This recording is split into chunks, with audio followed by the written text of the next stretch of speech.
Good evening, this is Erabon. It is good to meet with you again this evening, and good to note that you come with a specific question this time, and it is indeed a good use of the facility of the channeling that is available. So the question is about the benefits. The question is specifically, what are the benefits, the potential benefits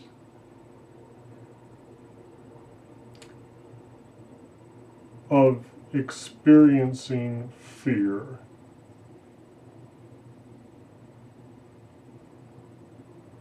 And this is a good question and a relevant question, for the experience of fear in a multitude of forms is one of the underpinnings, one of the key aspects of those experiencing incarnations on your sphere. And it often seems that fear is something to be overcome or avoided, or kind of a bad habit to learn how to get rid of, so to speak. But is there actually some benefit to all of this fear that you individuals struggle with on a daily basis in so many different forms? And of course, the answer is, of course, there are potential benefits, myriad potential benefits.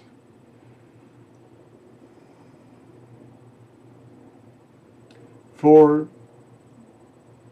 the point, if you will, of being in what the raw material calls a third density existence, such as what you experience currently on your earth while incarnated.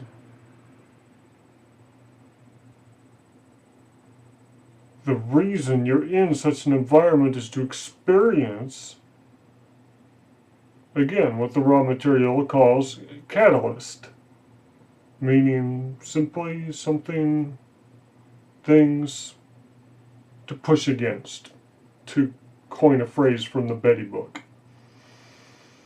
Something to push against.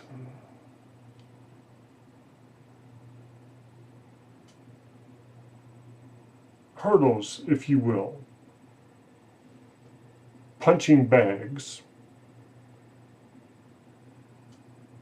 Weights to lift. Using these metaphors from your athletics, for that is indeed a useful microcosm of what you're experiencing here. One participates in an athletic event for a grand reason, an overarching reason of improving oneself.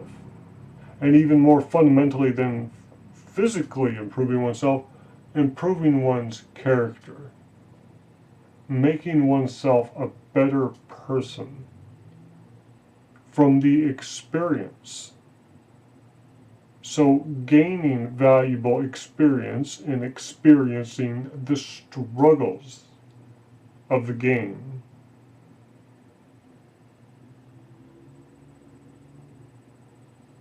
And if we may, we can kind of split this metaphor into two halves. One half would be playing the game a real game, an actual official game, and the other would be perhaps a scrimmage or simple practice. And to extend that metaphor or apply that metaphor, then you could say that what you are doing while incarnated is engaging in a kind of a prep school or club for a given sport, for example, the sport of existence, or the sport of the creator knowing itself, learning about itself, experiencing itself.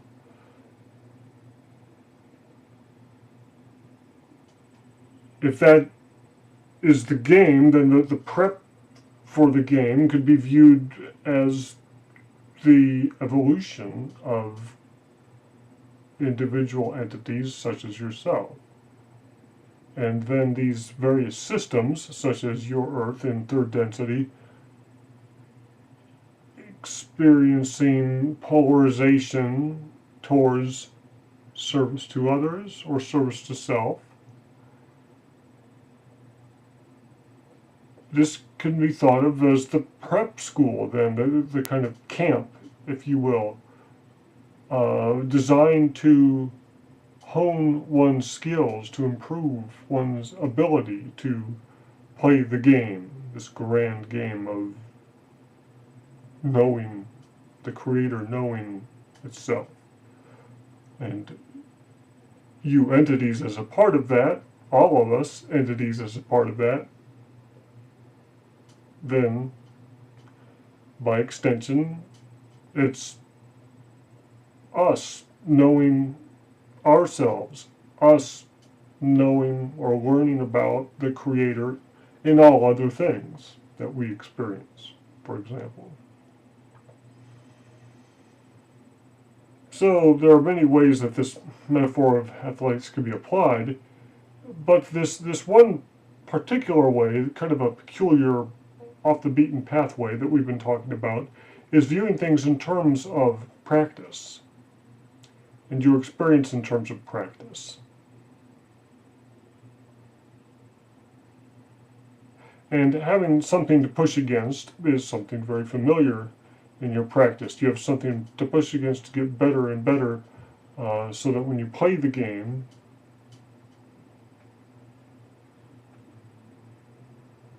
you'll be better at it. And in a way, you could view the practice as one incarnation and the game as the next, for example.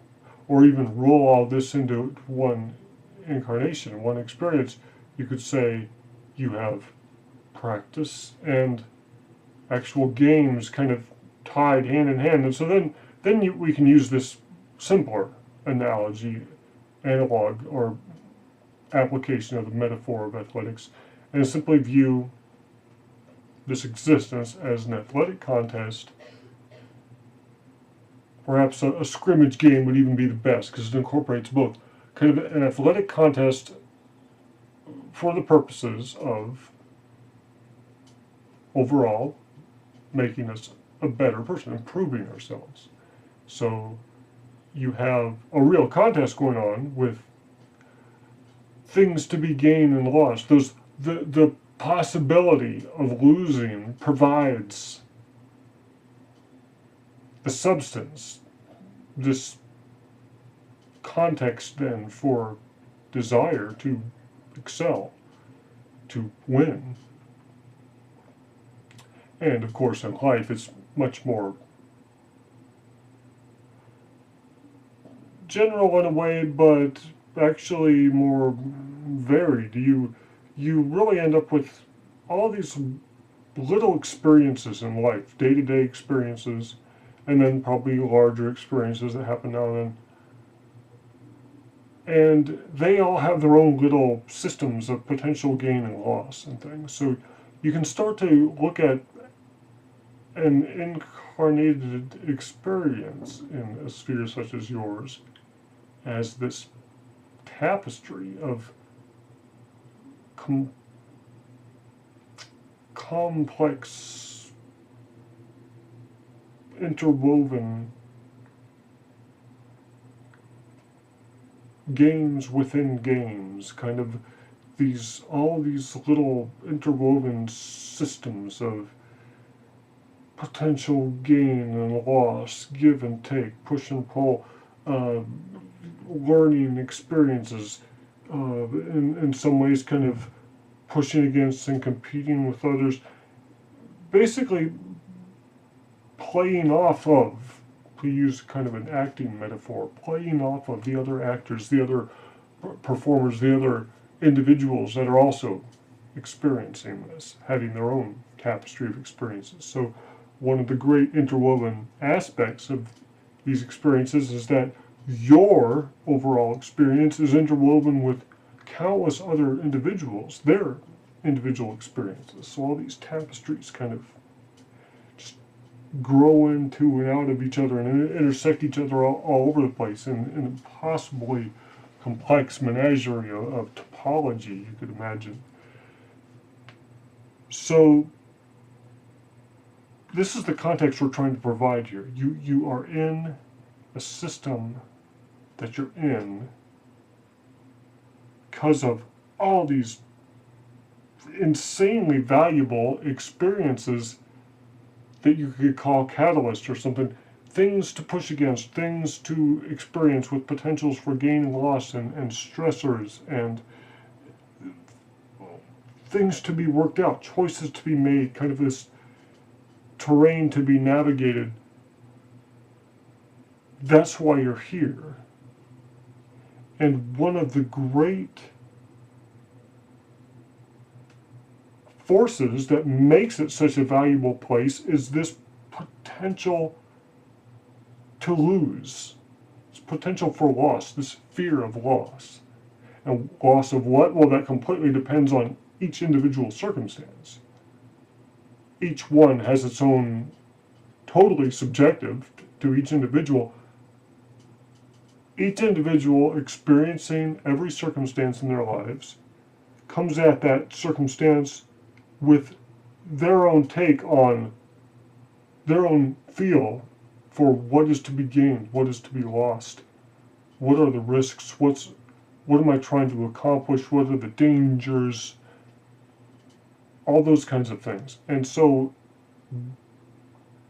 fear, the experience of fear, is an integral part of that. In fact, it's basically the substance of experiencing potential danger. Things you don't want to happen. You don't want to go there. You don't want events to turn this direction. Or you really would prefer not to be kicked out on the street and be begging for food. You'd really prefer not to be abducted and have your hand cut off and all these terrible things done to you before being brutally killed or something. All these shadows in the back of your mind that kind of come up as you go through each circumstance as being the dark places you don't want events to go. You don't want things to go that way. And the experience of fear is the actual substance of those shadows. It makes them what they are. It makes those danger zones the danger zones. It gives them substance, it gives them value. Without the experience of fear, they wouldn't be real. There would be no real risk. There would be no real catalyst. There would be no real benefit to going through all these experiences, or at least not nearly the degree of benefit, as much, but not nearly as much benefit as you get when when there is better and worse in experience. Things to be desired, things greatly desired to be avoided or not desired, or however you want to look at that. Things you greatly would love to happen, you really want to happen, things you really want to not happen. So you can start to see that if, at least at a subconscious level, at a kind of background level, if you didn't have this honest fear of these things happening, then you would not have nearly the quality, the value, the potential gain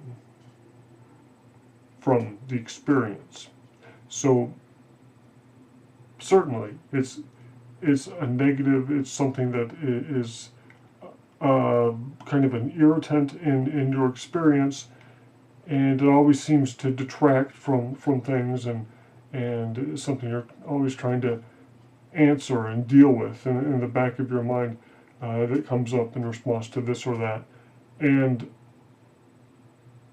we say to you, you can learn to love it by zooming out, seeing the big picture of, hey, look, I really am still a part of God, of the infinite creator. I still do have that connection. In the final analysis, there still is no risk. So, no need for absolute fear. And so on that level, you can tap into something that allows you to perfectly relax. But then, even given that, it's very simple to just open your eyes and start interacting in daily life, and that those background fears are still there. You still don't, really don't want to, this or that bad thing to happen. They would be, at the very least, they'd be a grand disruption of these kind of themes and melodies you're trying to play, you're trying to accomplish in your life.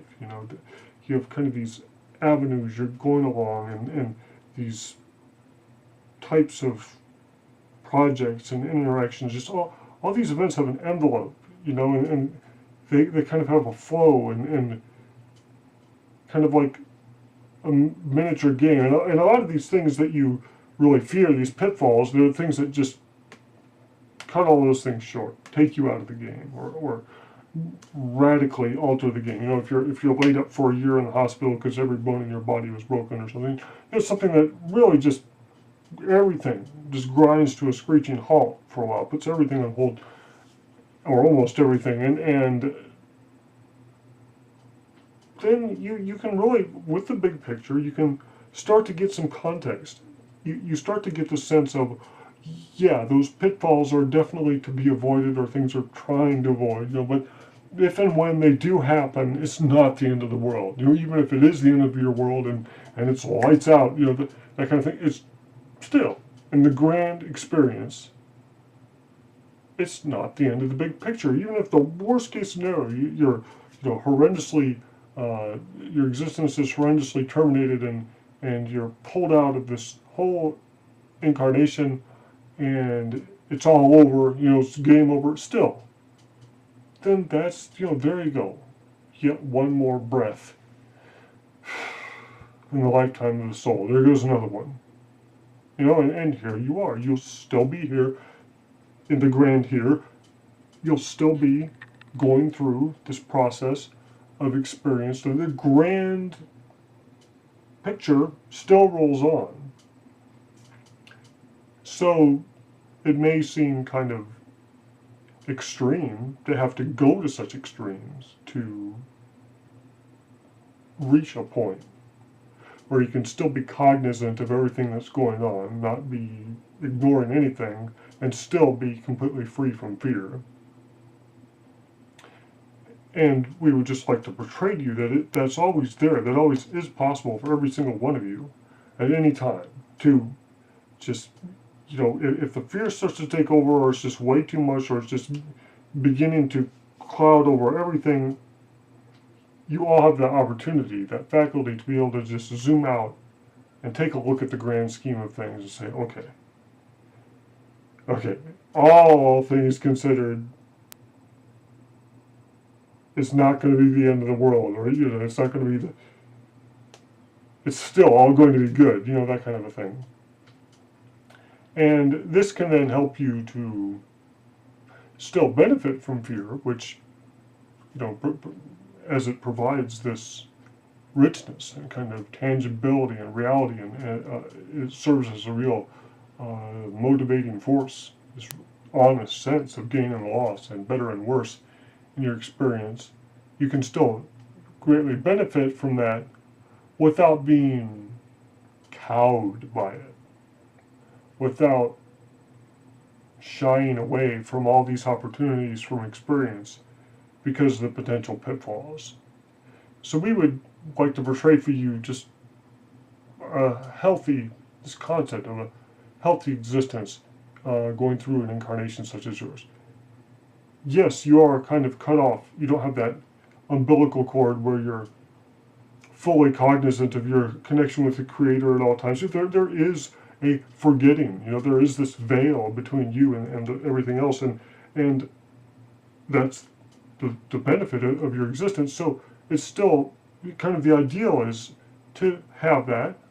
You kind of have that isolation, that forgetting, and sure, that's there. And commensurate with that, there's this potential to be, really saturated and overcome by fears and things. But then we'd like to provide this idea of having a balance. You can kind of navigate this ebb and flow of fear, and if it starts to become too much or become too much of an interference, you can really just, no matter what you're doing, take a moment and say, okay, well, big picture here. It's all still good. No matter what, it's all still good. And then, as you practice this and it becomes just kind of a part of your mental functioning, you'll get to this point of balance where, sure, you can just tastefully experience the danger and everything and really be fully plugged in, but still be really yourself and free to make decisions and go out there and do things and experience these experiences that you're here for.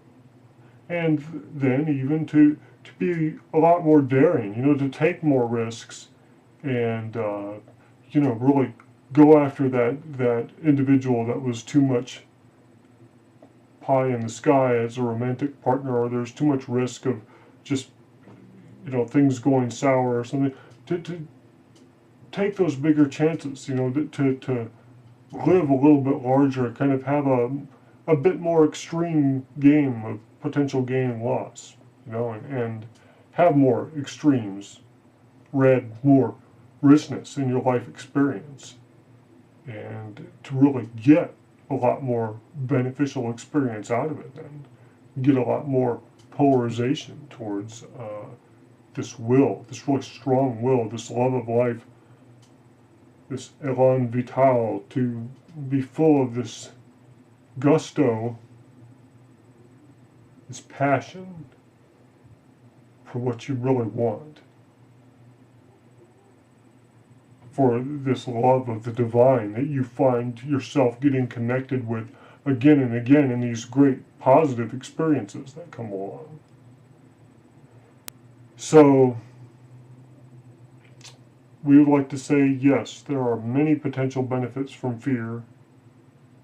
In fact, it's a very key component of the very fabric of your existence, the very reason why you're even in there in the first place, the reason why it's such a valuable experience to be in an incarnation such as yours, is to a large degree because fear is there. So learning, the biggest potential benefit is learning that balance, learning that it is valuable,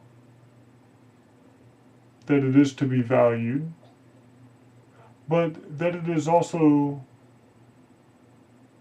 to be controlled, put in perspective, that it's to be kind of viewed in its proper place for what it is. So not something to be shunned, so to speak, or completely avoided to where you're detached from all sense of desire or gain and loss, and you're just completely apathetic. Definitely not to get to that route, because then you're basically losing all of the potential benefit of the experience.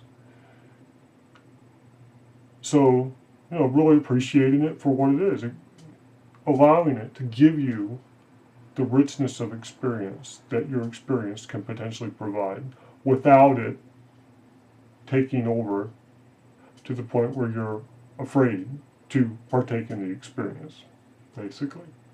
So, walking that balance. That's the real potential benefit of fear, is learning how to walk that balance and benefit from the richness it provides in your experience. So we greatly thank you for this question and this opportunity for allowing us to speak on this topic for some time. And we greatly look forward to the next time we meet. And again, we would simply like to say thank you. We are through for the present.